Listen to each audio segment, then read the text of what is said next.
제가 이 자리에 이제 서서 조기 쓰기 전에 앉아서 기다리고 있는데 마치 그런 느낌이 들었어요. 저에게 골프를 가르쳐 주신 많은 그 골프 코치님들과 첫 라운딩을 갔는데 번호표를 뽑았더니 제가 1번인 거예요. 그래서 베테랑 그 골퍼들 앞에서 이제 첫 샷을 날려야 되는 그 기분, 그런 기분을 느꼈습니다. 정말 베테랑 코치님들 그리고 리더십의 대가들을 앞에 이렇게 모시고 영광스럽게도 제가 첫 번째 키노트를 하게 돼서 굉장히 쫄리는 마음입니다. 너무 그렇게 봐주시고요. 그 다음에 오늘 또 어김없이 또 뵙는데 제게는 저는 이제 제가 코치 2였죠. 코치 2였고 공무원을 한 20년 했는데 코치 2로서 코치에게 좋은 케이스를 하나 만들고 열심히 노력하고 있어요. 케이스가 되려고. 저를 그 해남부에 있을 때 코치해 주셨던 안남석 코치님이 저희 자리에 계신데 감사의 말씀을 드리고 싶습니다. 코치님께서 제가 새로운 길을 가는데 그 길을 세워 주셨어요. 그래서 좋은 질문을 해주시고 좋은 생각을 할 수 있도록 도와주셔서 제가 또 이 자리에 설 수 있게 된 것이 아닌가 그런 생각을 해봅니다. 그리고 또 한 분은 김웅배 교수님이신데 어디 계세요? 네, 제가 이 행사 개최하시려면 엄청 살이 빠졌어야 되는데 아직 살이 덜 빠진 것 같아서 제가 뭐라고 했습니다만 네, 이 어마어마한 제목을 저한테 던져주시면서 해보라고 그러셨잖아요. 또 엄청 저를 조련했던 한 코치님은 굉장히 너그럽게 저를 조련하셨는데 이 엄청난 제목으로 저를 조련하신 분이 김웅배 교수님이 아닌가 싶습니다. 그 두 분에게 큰 감사의 말씀을 드리면서 제 강의를 키노트를 시작해 보도록 하겠습니다. 우선 이 두 개의 사진은 제가 찍은 사진입니다. 제가 저 노스타워에 월트레이드센터 노스타워에 78층에 근무했었습니다. 공무원 재직 시절이었고요. 엄청난 사건을 직접 경험했고 10분 차이로 살았지만 9.11 생존자이긴 합니다. 저 건물에 있진 않았지만 브로치하고 있었고요. 근데 저 사건은 저에게 소통이라는 키워드를 던져줬습니다. 왜 저런 일이 일어났을까 생각을 해보면 중동하고 미국하고 소통 잘했으면 일어나지 않았지 않았을까? 소통이란 건 정말 인간 세상에서 중요한 일이겠구나 라고 하는 생각을 어렴풋하게, 뚜렷하진 않았지만 어렴풋한 씨앗이 되었던 사건이었어요. 작년에 25년 만에 제가 가서 같은 비슷한 자리에서 저 사진을 연상하면서 찍어봤습니다. 그래서 이 두 개의 사진은 제가 찍은 사진입니다.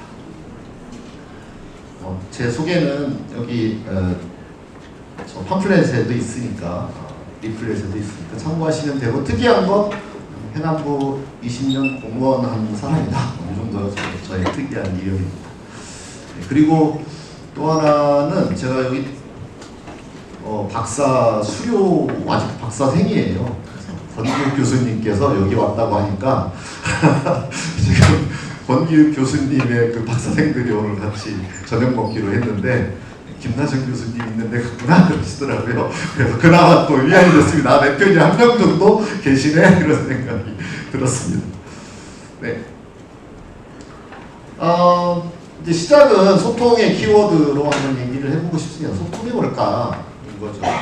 커뮤니케이션 하게 보면 화자가 메시지를 바라고 그 메시지가 청자에게 가서 원래 화자가 말하고 싶었던 그 의도를 잘 이해하면 소통이 실현되는 것이다. 이렇게 정의되어 있더라고요. 약간 그것으로는 조금 뭔가 메마른 느낌? 좀 부족한 느낌이 있긴 합니다.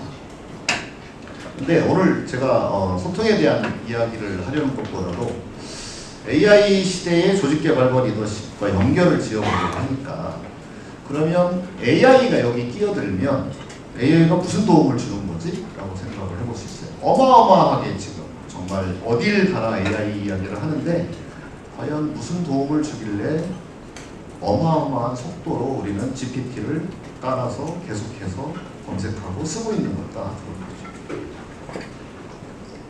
그리고 또 우리가 실생활에서는 또는 조직에서는 끊임없이 소통을 외칩니다. 그렇게 소통을 외쳐도 잘 되지 않아서 또 외치고 또 외치고 코칭받고 컨설팅 받고 교육받고 이러고 있는 사정인 거죠. 소통의 핵심은 뭘까? 그 다음에는 두뇌가 하는 일은 또 뭘까? 인간은 두뇌를 가지고 있잖아요. 동물이 두뇌를 가지고 있다고 합니다. 식물은 두뇌가 없고 그 이유는 생존해야 되기 때문에 진화되었다 이렇게 설명을 하고 있어요. 진화 생물학 하시는 분들은. 그래서 그러면 사는데 두뇌는 어떤 도움이 되는 걸까? 어떤 기능을 하고 있는 것일까? 이렇게 생각해 볼 수 있는 거죠. 학자분들이 가만히 있지 않으셨겠죠. 답을 내려주시는 거죠. 두뇌는 정보 처리 시스템이다. 저는 정보라는 키워드에 초점을 맞추고 있어요. AI가 우리를 지금 도울 수 있고 인간이 하는 일들을 점령하고 있는 것은 정보를 다루기 때문이다. 정보 처리 장치잖아요, AI가. 인간보다 더 정보를 잘 처리해주고 있으니까 도움이 돼서. 제가 올해부터는 신입사원을 뽑지 않아도 되겠네? 이런 생각이 들기 시작했어요. 저조차. 대기업들도 그렇고. 이미 아까 말씀해 주신 것처럼 이미 있는 그 직원들도 내보내는 세상이 되었고 정보 처리를 너무 잘해주니까요. 그러니까 우리가 하던 일이 결국은 정보 처리였거나 그리고 인간의 두뇌가 하는 일이 정보 처리였거나 우리가 건설 현장이나 생산 현장에서 육체 노동을 하시는 분들은 그래도 두뇌나 정보 처리를 적게 쓰지만 사무실이라는 곳에서 일을 하시는 분들, 연구소에서 일을 하시는 분들은 결국은 다 두뇌를 쓰는 것이었네. 그리고 그 두뇌가 하는 일은 뭐였는가? 정보 처리였네? 라고 이미 밝혀져 있는 이야기인 거죠. 그러면 우리가 AI 시대에 AI가 인간보다도 더 정보 처리를 잘하니까 AI에게 일을 자꾸 대체해서 시키고 있는데 그 사이에서 조직개발이나 리더로서 또는 코치로서 무엇을 해야 같이 협업하고 요즘은 오그멘테이션이라고 이야기를 하잖아요. 코치들도 어떻게 AI와 함께 나의 능력을 오그멘테이션 해낼 것이냐 증강시킬 것이냐 이게 이제 방법일 수밖에 없고 갈 길일 수밖에 없다. 조직이 하는 일은 뭘까? 이것도 다르지 않다. 많은 학자들이 인포메이션 프로세서다라고 말을 하고 있는 거죠. 그러면 조직을 개발한다는 것은 인포메이션 프로세싱을 효율적으로, 효과적으로 하게 하는 것일 수밖에 없다. 이렇게 볼 수 있는 거죠. 인포메이션을 효율적으로 또는 효과적으로 처리하는 거에 있어서 AI가 사람보다 더 잘하니까 코딩을 AI에게 맡기고 있고, 그죠? 그다음에 디지털 트랜스포메이션을 이야기하고 있고. 근데 이제 여전히 그럼 사람이 하는 일은 진짜 어떡하지? 이제 이런 문제 제기를 하고 있고 위기 의식을 느끼고 있는 것 같습니다. 그래서 저는 결국 본질은 변하지 않는 그 본질은 정보 처리라고 하는 본질. 결국은 정보 처리를 하는 것이다. 이거에 집중을 해야 된다. 그럼 어떻게 더 정보 처리를 잘 하도록 할 것인가? 이것이 조직 개발이고 곧 리더가 할 일이 아니겠는가? 이렇게 보는 거죠. 흥미로운 이야기가 있어요. 저 맨 오른쪽에 왼쪽에 있는 저 등사기는 저도 직접 받고 여기 이제 연배가 있으신 분들은 다 아실 겁니다. 제가 직접 저거 이렇게 프린트도 해봤고요. 네, 그랬는데 저것도 이제 정보 처리잖아요. 그래서 똑같은 글자나 문자를 똑같이 복사를 해서 다른 사람들이 공유할 수 있도록, 즉 정보 처리가 정보 처리를 쉽게 할 수 있도록 손으로 직접 필기하고 직접 다시 쓰는 것보다는 저렇게 복사하는 것이 훨씬 정보 처리를 더 잘할 수 있게 도왔던 거죠. 그 다음에는 이제 복합기가 등장을 했고요. 그 다음에 요즘은 이제 AI로 뭐 새로운 걸 만들어내기도 하고 어마어마하게 빠른 속도로 복사를 하고 있다 그런 거죠. 그런데 이렇게 계속해서 기술 개발이 되어 왔는데 이 중간에도 뭐 엄청나게 다양한 기술의 진전들이 있었겠지만 기술이 늘어났다, 기술이 증가됐다. 그것은 굉장히 많은 부분이 정보 처리하는 능력을 길러냈다 이렇게 볼 수 있다는 거죠. 근데 그렇게 해서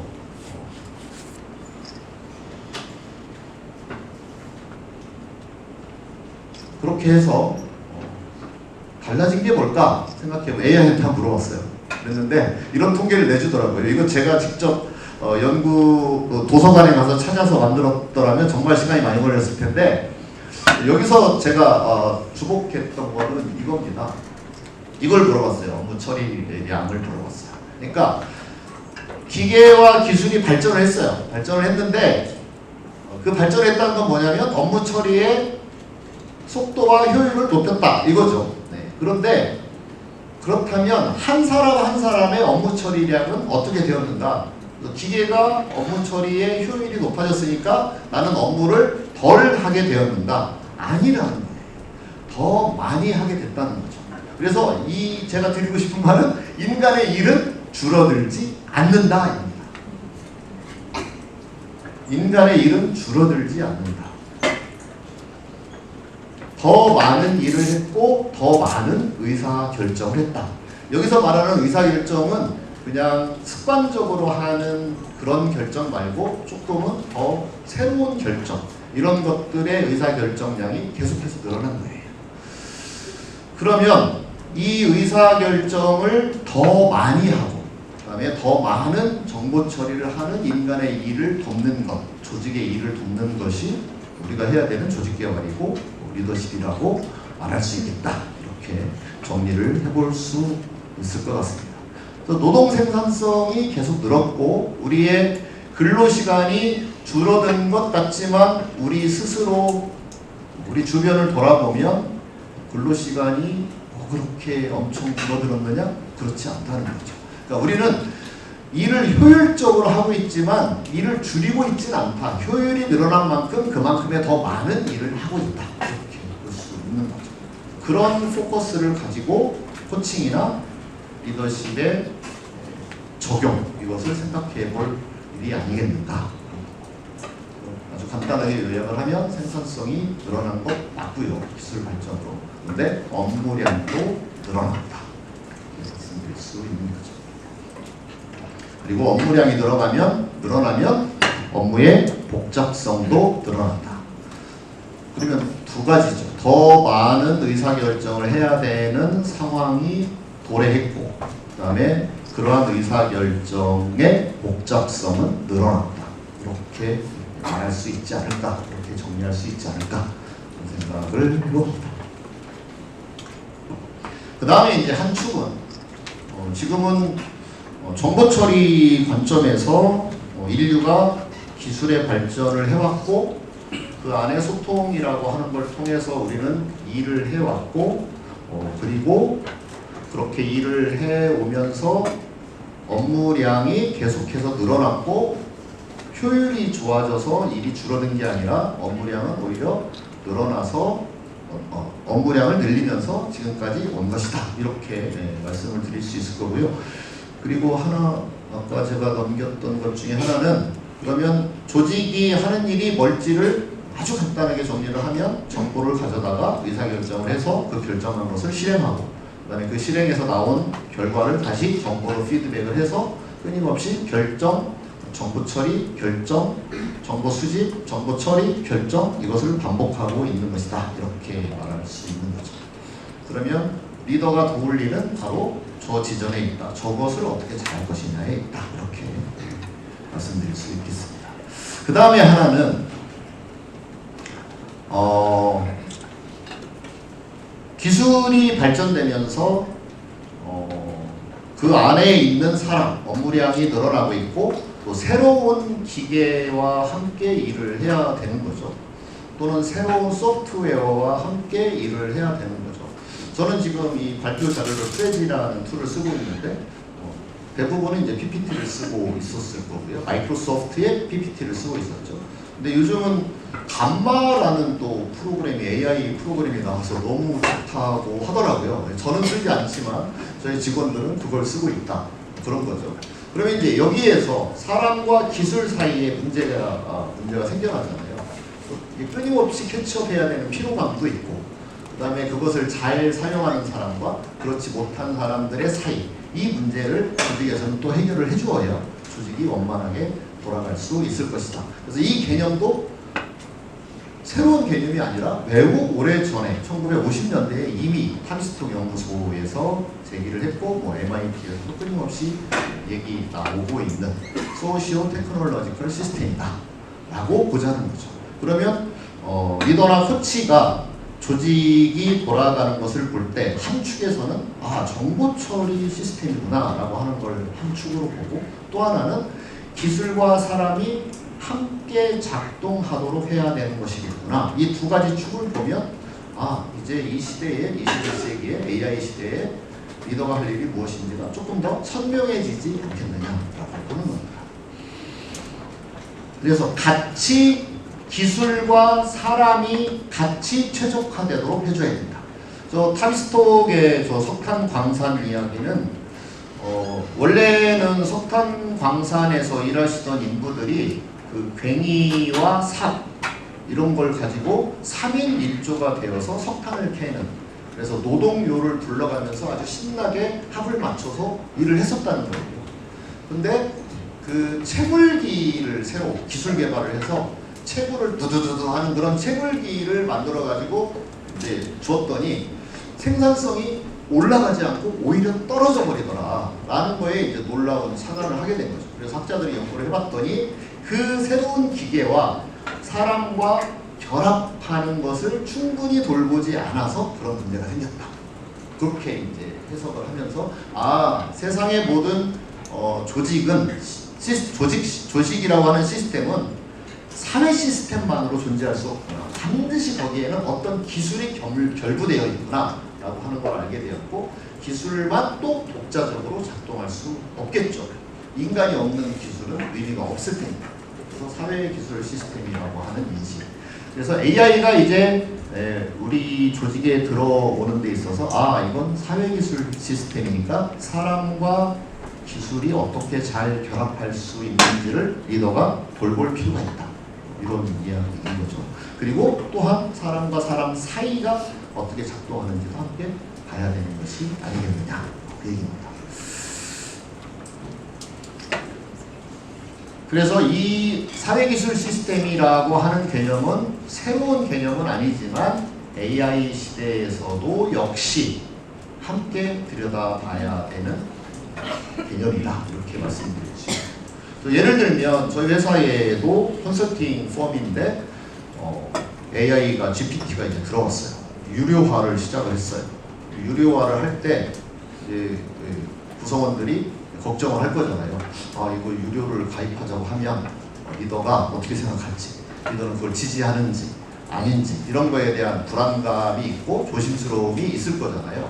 그래서 지식 서비스를 제공하는 우리 회사가 AI로부터 멀리해서 어찌 살아남을 수 있겠는가 적극적으로 권장하니 유료 버전 가입해서 최대한 활용을 해봅시다 라고 제가 메시지를 드렸을 때 되게 활발하게 사용을 하게 되었고, 마음 놓고 사용할 수 있게 되었고, AI를 몰래 그래서 회사의 보안의 이슈든 또는 비용의 이슈든 그걸 눈치 보면서 쓰지 않고 활발하게 사용하는 문화가 지금 생겨났거든요. 이를테면 아주 작은 예지만 그런 상황을 설명하는 것이다 이렇게 말씀드릴 수 있겠죠.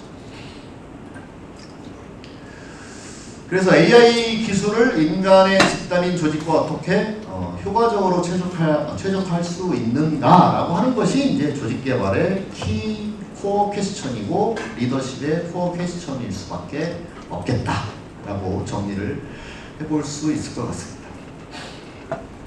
그러면 그런 것들을 어떻게 최적화하느냐에 있어서 한번 환경, 그다음에 조직, 리더십 여기에서의 근원적 변화는 과연 뭘까? 김웅배 교수님께서 저한테 근원적 변화 이런 엄청난 키워드를 주셔가지고 저를 머리 아프게 하신 환경의 근원적 변화가 뭘까? 리더십의 조직에서의 근원적 변화는 뭘까? 네. 제가 나름 한번 정리를 해보면 이거 이미 알려진 이야기죠.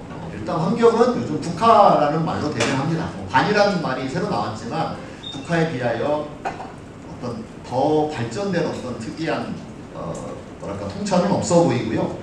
국화 월드다라고 하는 거죠.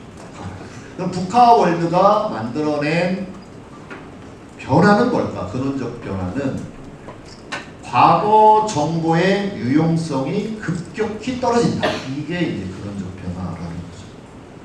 그래서 과거 정보의 유용성이라고 하는 건 시니어리티에 대한 존경과 존중을 만들어냈죠. 그래서 이제 MZ들이 시니어를 딸보기 시작하는 거예요. 별 차이가 없는데 나랑 GPT한테 물어보면 대답 다 해주는데 이렇게 되는 거죠. 그래서 과거 정보의 유용성이 급격히 떨어지는 것이 하나의 굉장히 중요한 부분입니다. 새로운 정보에 대한 관심을 많이 가질 필요가 있다. 그 다음에 구성원들이 보고 들은 것이 정말 다릅니다. 그리고 많은 정보를 유튜브나 인스타를 통해서 습득을 합니다.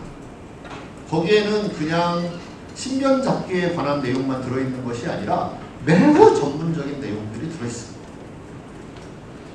세계의 유수한 대학의 교수님들의 강연을 직접 들을 수도 있고요. 굉장히 요즘 뜨고 날고 있는 그런 연예인들의 이야기도 직접 들을 수 있고요. 그 다음에 내가 골프를 배운다면 로리 맥길로이가 바로 그냥 직접 지도해주는 그런 영상을 볼 수 있잖아요. 근데 그것이 많은 사람들이 다 똑같은 걸 보고 있느냐? 아니다라는 거죠. 굉장히 다르게 보고 있다. 그건 세상이 복잡하고 다양하기 때문이기도 하고 또 구성원도 그만큼 취향과 관심이 다양하기 때문이기도 하다. 그래서 결과적으로 정확하고 합리적인 추론이 매우 어렵게 된다라고 하는 거죠. 그래서 조직개발이라고 하는 거는 이렇게 합리적이고도 정확한 추론을 할 수 없게 된 세상에 대한 대비, 이런 것일 수 있다는 거죠. 근데 그걸 하는 데 있어서 사회기술 시스템, 그 다음에 AI의 정보 처리력, 이런 것을 어떻게 오그멘테이션 해서 쓸 수 있을 것이냐, 이런 질문을 던질 수 있게 되는 거죠. 그 다음에 조직은 이제 AI 쉐비에서 이제 벗어날 수가 없어요. 이게 지금 그 AI 서비스를 공급하는 회사의 심벌들인데 굉장히 많이 AI를 이미 도입해서 쓰고 있습니다. 그럼에도 불구하고 조직에 여전히 굉장히 중요한 조직이 할 일은 결정이죠. 현명한 결정을 끊임없이 해야 됩니다. 그런 환경 속에서 현명한 결정을 해야 되는 것이 관건이다. 그 다음에 조직은 기술만 있는 것이 아니라 AI만 있는 것이 아니라 사람도 있기 때문에 그 구성원 각각 개인의 이익을 고려하지 않을 수 없다. 이익을 고려하지 않을 수 없다. 그리고 감성 리더십에서 이야기하는 또 인간 사회라고 하면 둘 이상이 모이면 항상 공정성을 이야기합니다. 공정성과 그에 수반되는 감정의 이슈를 다루지 않을 수가 없다. 그러니까 AI를 많이 쓰는 가운데에서 생겨나는 공정성과 감정의 이슈에 주목을 해봐야 된다. 그런 겁니다. 과거에 AI가 없던 시절에도 이미 해오던 것인데 AI가 생겨남으로 해서 추가되는 또는 달리 보이는 공정성이나 감정들의 이슈는 뭐가 있는지. 예를 들면 이제 AI가 이걸 다 차지하면 나는 정말 이 회사에서 얼마나 버틸 수 있을까? 이런 불안감들이 있을 거잖아요. 그런 것들에 대하여 관심을 가져야 된다. 그 다음에 이 공정성과 관련하여 또 흥미로운 거는 제가 신입사원을 뽑지 않아도 되겠다라는 생각을 하게 된 것이 그런 거인 것 같아요. 저 같은 이제 컨설팅 회사라면 만약에 새로운 신입사원을 뽑는다고 하면 그러면 처음부터 퍼포먼스를 내기는 어려울 거잖아요. 직 서비스를 하는 매우 전문가로 성장한 다음에야 퍼포먼스를 낼 텐데 그 퍼포먼스를 낼 때까지 뭔가 약간 허드렛일 같은 일을 시키는 거죠. 자료 조사를 좀 해달라. 그다음에 이런 것들을 좀 자료를 좀 정리를 해달라. 이런 일들을 시키고 그런 것들을 수행하는 과정에서 이제 업무 역량을 키워가고 이럴 텐데 AI한테 맡기면 정말 군소리 없이 감정 케어하지 않아도 되는 그렇게 쓱쓱 해낸단 말이에요. 그래서 제가 요즘 일하는 걸 보면 정말 어떤 연구소 한 10명 박사급 그 연구 그 수석 연구원급 박사 한 10명과 함께 일하는 느낌이에요, 실제로. 그러니까 이게 이제 예를 들어 저부터도 이제 좀 일을 그렇게 제대로 해내지 못하는 사람을 보면 약간 AI를 더 존중하고 이 인간은 별로 존중하고 싶지 않은 마음이 생겨날 수 있는 이 부분을 잘 다루어야 된다는 거죠. 그 다음에 구성원과 구성원 사이에서도 그럴 수 있잖아요.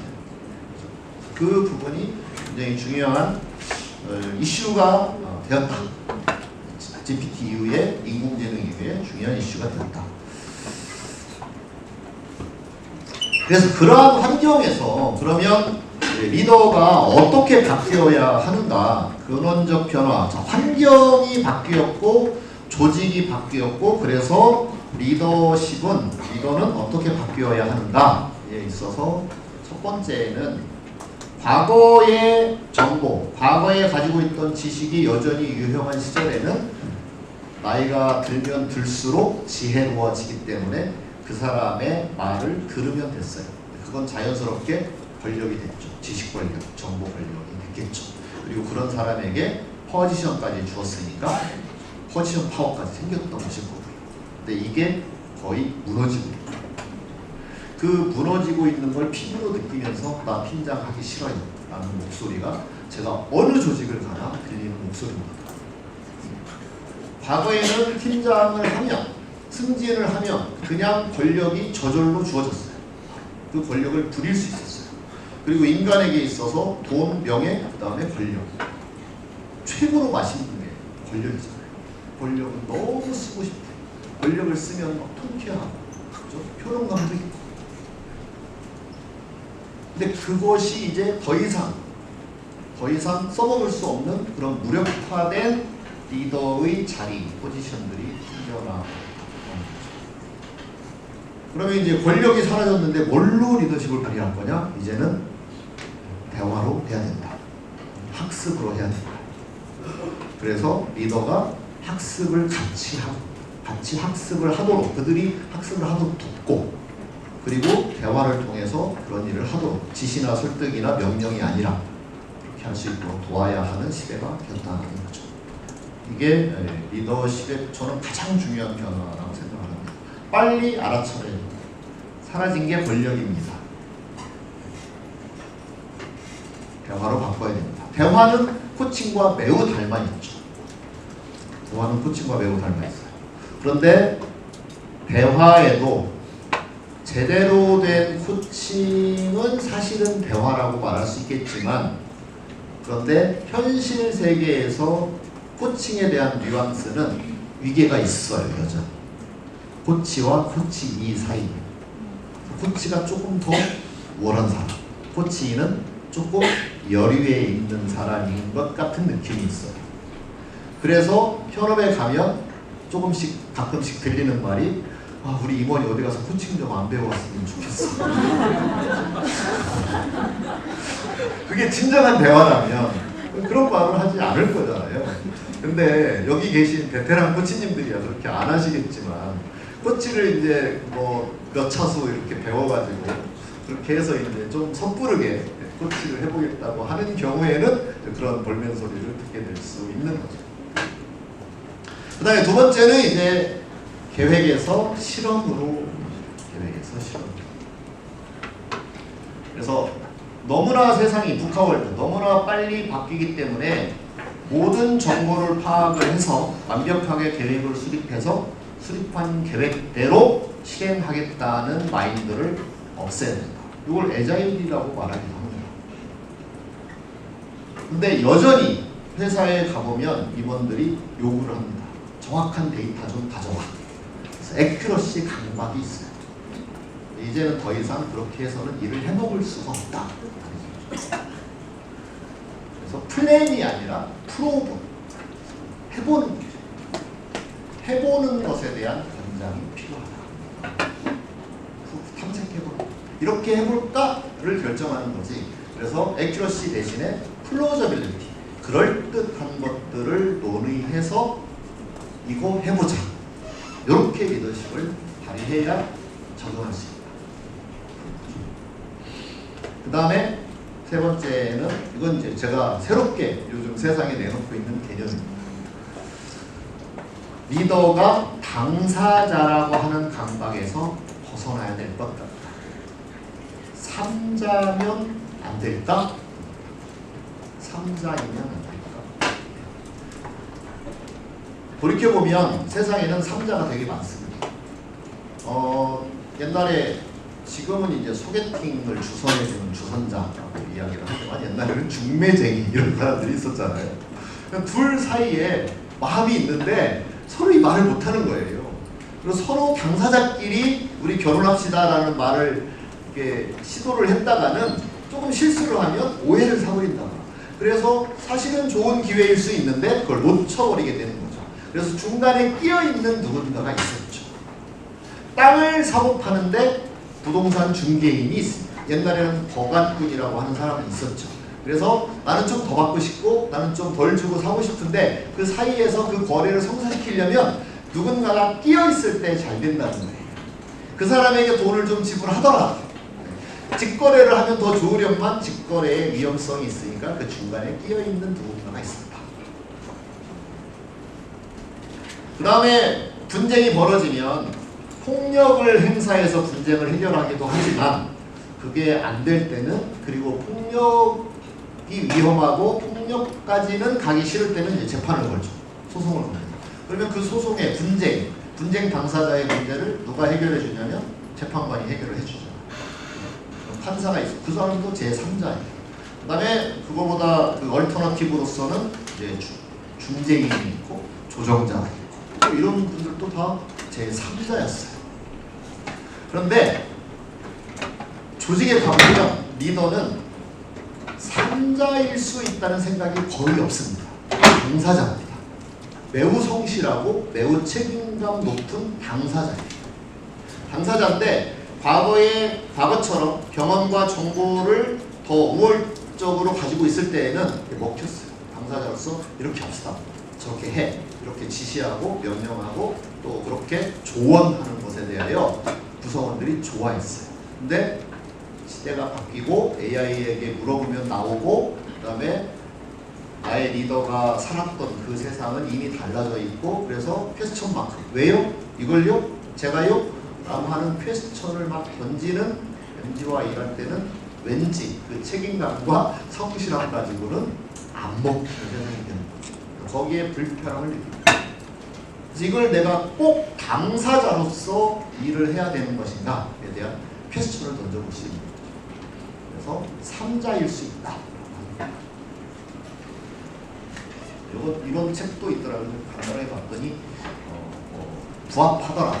이 책에서 말하는 이 아티클에서 말하는 9가지의 실천 과제와 제가 지금 제시했던 저 3가지 리더십의 대전환의 키워드들이 상당히 부합한다라고 하는 걸 간단하게 보여드리고요. 그래서 권력에서 대화로, 계획에서 실험으로, 그리고 당사자에서 3자로라고 하는 것들을 한번 생각을 염두에 머릿속에 한번 넣어보자라고 합니다. 그래서 그걸 좀 더 정교하게 설명을 해보면 이렇습니다. 조직은 정보를 가져다가 의사결정, 퀄리티 디시전을 해야 되는 상황에 놓여 있다. 그리고 그게 조직의 모습이다. 그리고 그 중간 과정은 정보를 처리하는 과정, 분석하고 종합하는 과정이겠죠. 정리하는 과정이기도 하고요. 그래서 결정을 하는데 이때 이 퀄리티 디시전은 다른 말로 informed decision이라고 말할 수 있어요. 아, 우리 상무님이 이상한 결정을 했어 라고 벌멘 소리를 합니다. 그게 무슨 뜻이겠어요? 내가 알고 있는 어떤 정보를 쓰지 않았어, 이런 뜻입니다. 그 다음에 그렇게 인파워하고 그렇게 위임하라고 하는데 리더들은 구성원에게 위임하지 못합니다. 왜 그러냐면 구성원은 내가 가진 정보를 가지고 있지 못할 거야. 그래서 바보 같은 결정을 할 거야. 즉 informed decision을 만들어내지 못할 거야. 그것 때문입니다. 그러면 리더가 일일이 내가 디시전을 해줄 것이냐? 아니다. 그 방법도 때로는 필요하지만 그들이 정보를 사용한 결정을 하도록 도와주면 좋겠다. 그 도와주는 기술을 제가 이름 붙여 삼자력 이렇게 표현을 해본 겁니다. 퍼실리테이션의 다른 표현이긴 하지만 약간의 다른 뉘앙스입니다.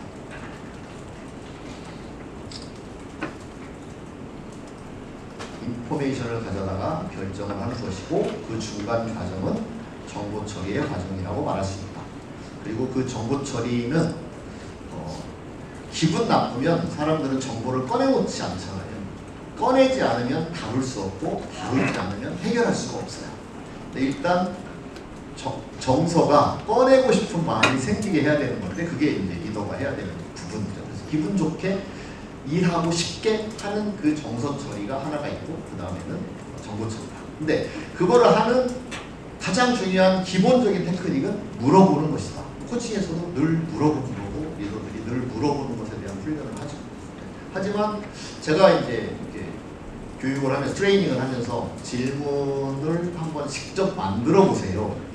프랙티컬리 이런 상황에서 어떤 질문을 있을지 할 수 있는지 만들어 보세요 하면 대부분 질문을 만들지 않습니다. 의문문을 만듭니다. 의문문을 만드는데 그 의문문의 내용을 살펴보면 그 의문문을 통해서 네가 얼마나 바보스러운지를 일깨우려는 의문문을 만듭니다. 그 질문하는 게 아니죠. 그죠? 질책하는 거예요.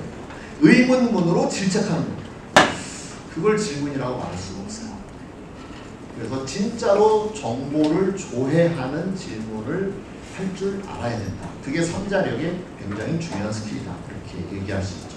그 다음에는 또 하나는 우리가 정보를 처리하는데 컴퓨터를 보면 CPU가 있지 않아요.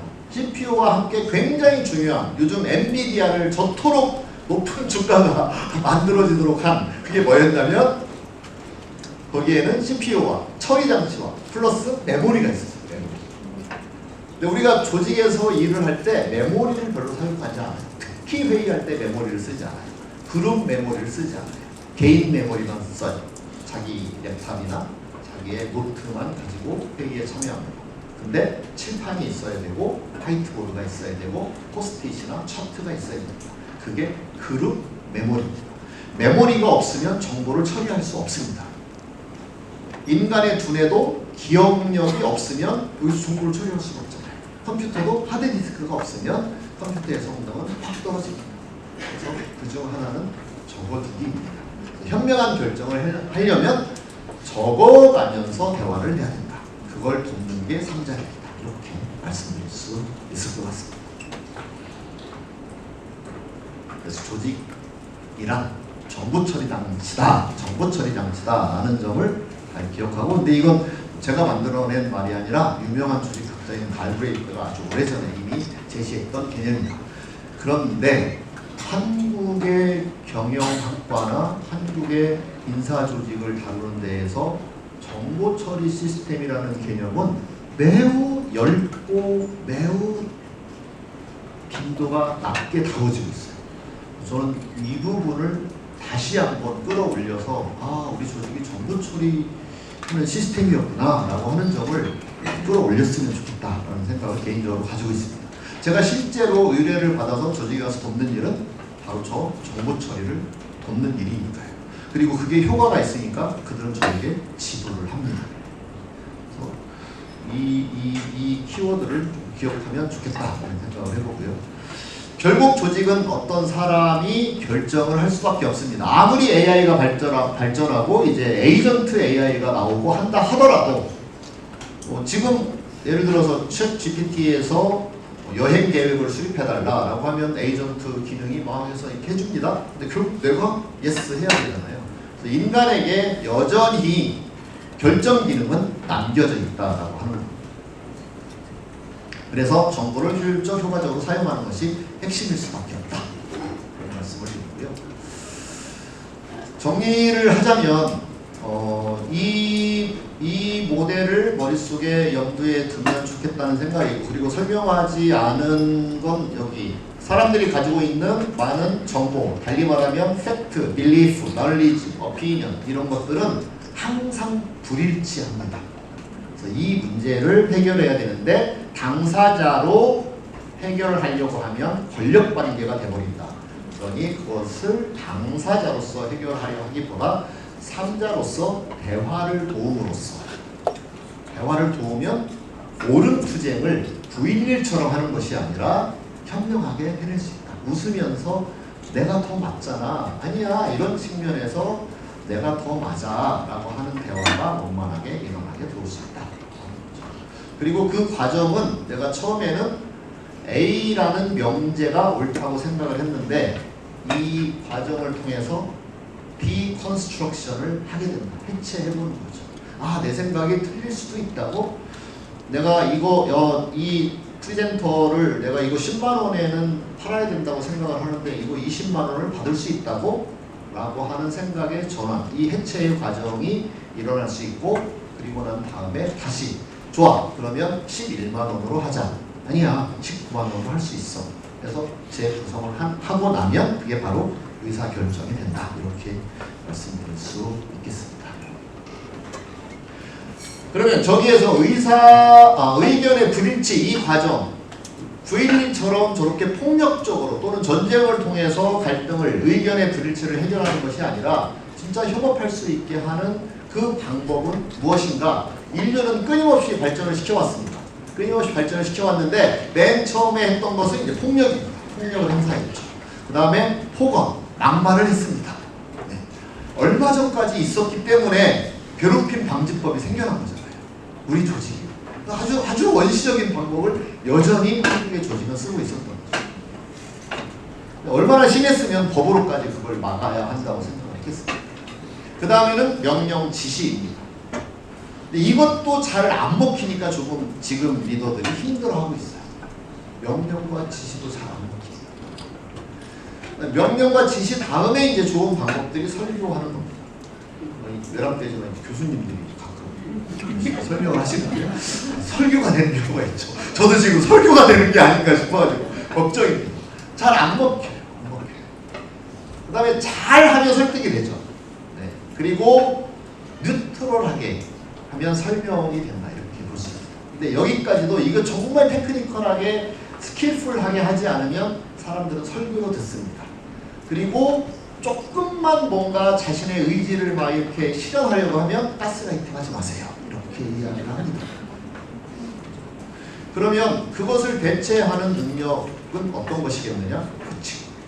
코칭보다 조금 더 수평적이라고 할 수 있는, 물론 여기에 논란의 여지가 있습니다만, 대화를 생각해 봐야 될 때가 있다. 대화는 크게 두 가지의 커다란 흐름이 있는 겁니다. 투 트랙. 하나는 존재의 대화. 사람과 사람이 만나는 대화. 서로 인정하고 존중하고 그저 인간이니까 일에서 벗어난 대화. 스토리텔링. 그냥 내 얘기. 때로는 수다일 수도 있고 그런 대화가 하나 있고, 또 다른 대화는 MIT에서 많이 발전시킨 학습형 대화. 진짜 문제 해결의 방법이 뭐야? 왜 그렇게 생각해? 라고 하면서 합리성을 아주 수평적으로 나누는, 내가 생각하는 합리성은 이거야, 내가 생각하는 정답은 이거야를 아주 수평적으로 나누어서 문제를 해결하는 문제 해결형 대화. 그 두 가지가 있는 거죠. 근데 전에는 다 문제는 이렇게 해결하는 거야 라고 가르쳤죠. 그것을 짚고 가야 되는 시대가 된 것이 아니냐 이렇게 말씀드릴 수 있죠. 그 다음에 하나는 삼자가 되어서 다자 간의 대화를 삼자가 도와줄 수 있다. 이게 뭐냐면 A 부서, 마케팅 부서하고 그 다음에 세일즈 부서하고 싸워요. 품질 부서하고 조립 부서하고 싸웁니다. 그랬을 때 이들의 대화를 원만하게 해주는 제3자로서의 능력, 누군가의 편을 드는 것이 아니라 그쪽에서 온 당사자들은 서로 자기 편을 든다는 거죠. 그렇게 해서 잘 해결되지 않는다. 3자가 되어서 스스로 해결할 수 있도록 돕는 능력이 오늘날 21세기의 리더십이라고 말할 수 있지 않을까 이렇게 제안을 드려보는 거고, 조직에서 흔히 저에게 의뢰해오는 이슈들입니다. 이런 문제를 해결해 줄 수 있나요? 라고 의뢰를 해옵니다. 흔한 조직의 이슈들이죠. 저 문제를 해결하는 방법에 있어서 코칭도 있고 명령도 있고 강압도 있고 여러 가지 개입의 방법이 있는데 그 중에 3자력도 있다 라고 보면, 그러면 오히려 거기에서 실마리를 찾을 수 있다 이렇게 말씀드릴 수 있겠고요. 그래서 이러한 크고 작은 갈등의 불일치를 해결하는 그 과정으로 정보 처리구나. 정보 처리를 하려면 너가 가지고 있는 정보가 뭐야? 너는 무슨 정보를 가지고 있어?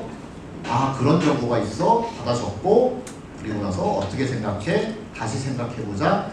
해체, 지금 가지고 있었던 빌리프를 해체시키고, 자, 우리가 이렇게 논의를 다 해봤더니 이제는 이거겠구나 라고 합의에 도달할 수 있고, 근데 여기서 리더가 선택을 하는 것이 아니라 스스로 선택을 하도록, 컨센서스에 의해서 스스로 선택할 수 있도록 돕는 능력, 그것이 21세기 리더에게 필요한 능력이 아니겠느냐, 그런 말씀입니다. 이건 뭐 제가 실제로 워크숍을 진행을 했던 사진들입니다.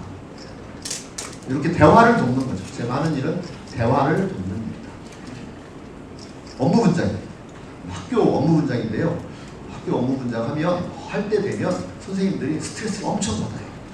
왜 스트레스를 받냐면 학폭 업무 안 맡으려고. 안 될 것 같은데 잘하십니다. 잘하십니다. 이게 좀 긴 이야기일 것 같아서 여기서 다 말씀드릴 수는 없지만 대화에서 스스로 선택을 할 수 있도록 도울 수 있다. 그런 리더십이 있으면 좋겠다. 조직 개편. 그래서 이런 일들을 실제로 하고 있고 21세기에 적용해 볼 만한 일이다.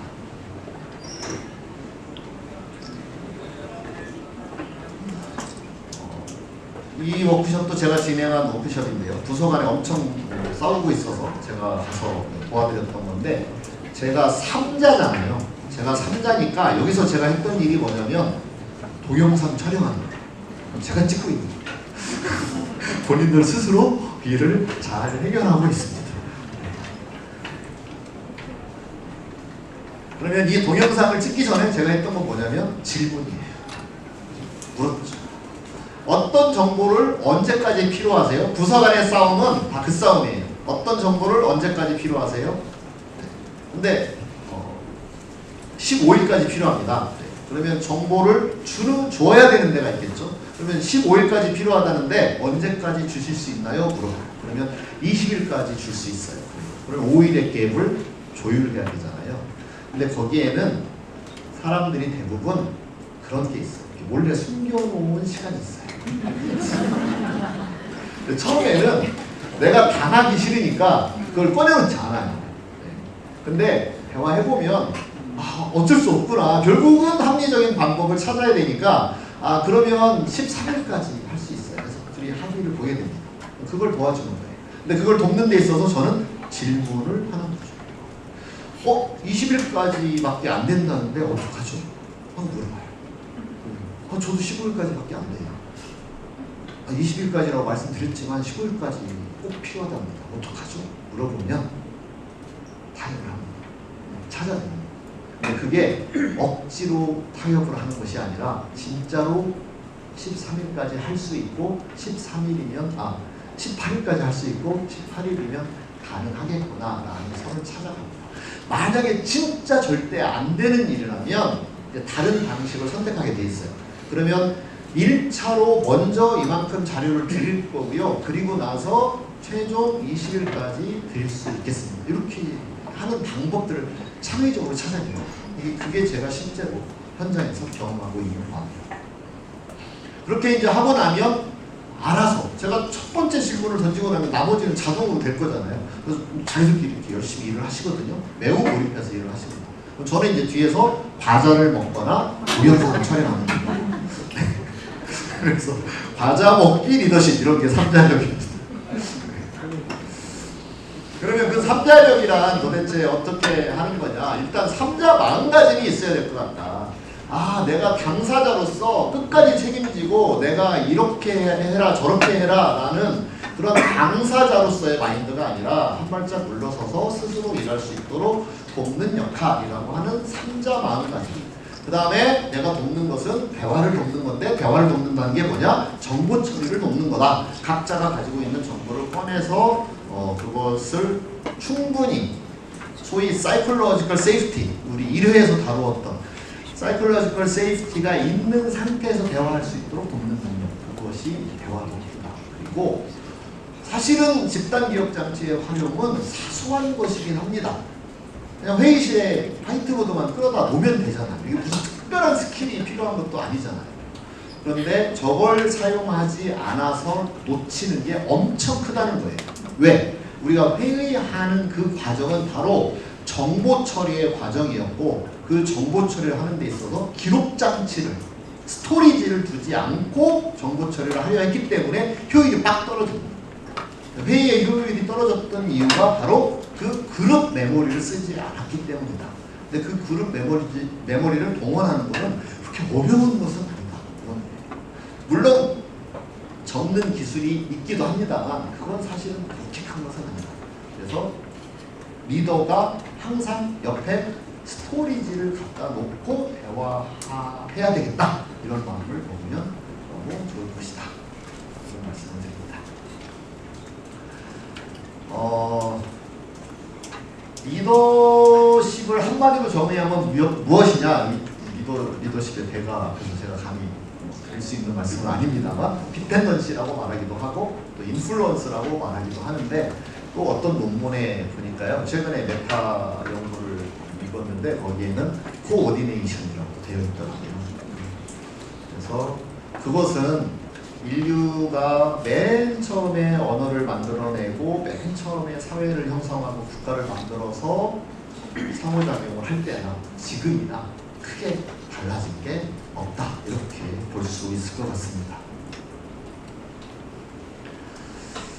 자, 마지막 정리입니다. 근원적 전환은 북카월드, 경험의 정보 가치가 축소된다. 그 다음에 AI가 정보의 효율을 극도로 높였다라고 하는 겁니다. 이게 근원적 변화입니다. 그래서 생겨난 리더십의 변화는 시니어와 리더의 정보 권력이 축소되었다, 이렇게 말씀드릴 수 있겠고요. 근데 여전히 변하지 않는 게 있다. 그것은 사회 기술 시스템이라고 하는 것, 조직은. 그 다음에 조직은 결정을 할 수밖에 없다는 거죠. 조직의 결정을 해야 됩니다. 그걸 하려면 정보 처리와 현명한 결정을 하는 것을 도울 수밖에 없겠다라고 하는 거죠. 그걸 잘 도우는 새로운 리더십의 대전환은 권력에서 대화로, 그리고 계획에서 실험, 마지막으로 당사자에서 3자로의 변화가 아닐까, 이렇게 정리를 해봅니다. 경청해 주셔서 감사합니다.